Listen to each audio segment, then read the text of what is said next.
Hallelujah, praise the Lord. எல்லாரும் எப்படி இருக்கிறீங்க? நீங்கள் எல்லோரும் கர்த்தருக்குள் நலமாக சுகமாக விரும்புகிறேன். கர்த்தர் உங்களை ஆசீர்வதிப்பாராக. இன்றைய நாள் மெய்ப்பனின் சத்தம், சங்கீதத்தின் புஸ்தகம் 47ஆம் அதிகாரம் 7ஆம் வசனத்தை நான் வாசிக்கிறேன். தேவன் பூமி அனைத்திற்கும் ராஜா, கருத்துடனே அவரை போற்றி பாடுங்கள். ஹல்லேலூயா. தேவன் பூமி அனைத்திற்கும் ராஜா, கருத்துடனே அவரை போற்றி பாடுங்கள். ஹல்லேலூயா.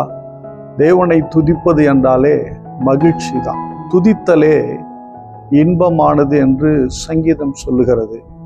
தேவனுடைய பிள்ளைகள் தினந்தோறும் காலையில் துதிக்கலாம், மாலையில் துதிக்கலாம், மதிய நேரத்தில் துதிக்கலாம். ஏன்? சமயம் கிடைக்கும் போதெல்லாம் தேவனை உயர்த்தி துதித்து தேவனை மகிமைப்படுத்தலாம். ஏன்னா அவர் துதிகளிலே பிரியப்படுகிற தேவன், துதிகளின் மத்தியிலே வாசம் பண்ணுகிற தேவன். இந்த நாளில் நான் உங்களுக்கு சொல்கிறேன், காலையில் எழுந்து நீங்கள் உற்சாகமாய் தேவனை துதியுங்கள், உயர்த்துங்கள். எப்படி துதிக்கிறது மட்டும் இல்லை, அவரை கருத்தோடு கூட பாடுங்க. நிறைய பேர் பாடுவாங்க பாருங்களேன், பாட்டுக்கும் அவங்க முகபாவனைக்கும் அவங்க செயலுக்கும் சம்மந்தமே இருக்காது. சில பேர் கொட்டாய் விட்டுக்கிட்டே பாடுவாங்க.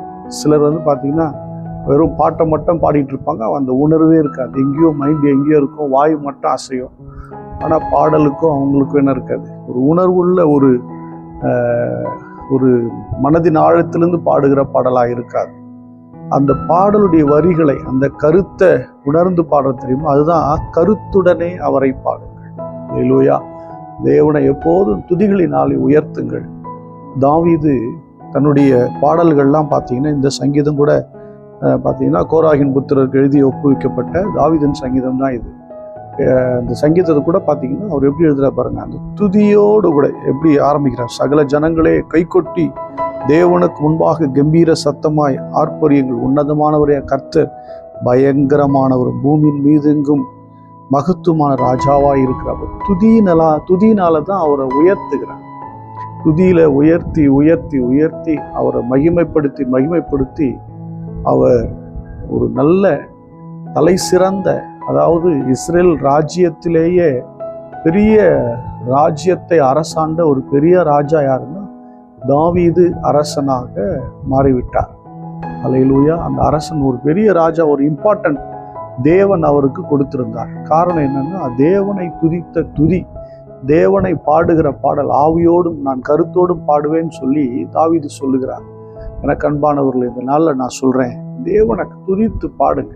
சில பேருக்கு ஜெபம் பண்ண தெரியாது, ஜெபிக்க தெரியாதுல்ல, எப்படி விண்ணப்பம் பண்ணணும்னு தெரியாது, எப்படி ஸ்தோத்திரம் பண்ண தெரியும். நான் என்ன சொல்கிறேன், நீங்கள் போய் அமர்ந்து ஒரு 2 பாட்டு 3 பாட்டு நல்லா பாடி பாடி பாடி திரும்ப திரும்ப திரும்ப அதே பாடுங்களேன்.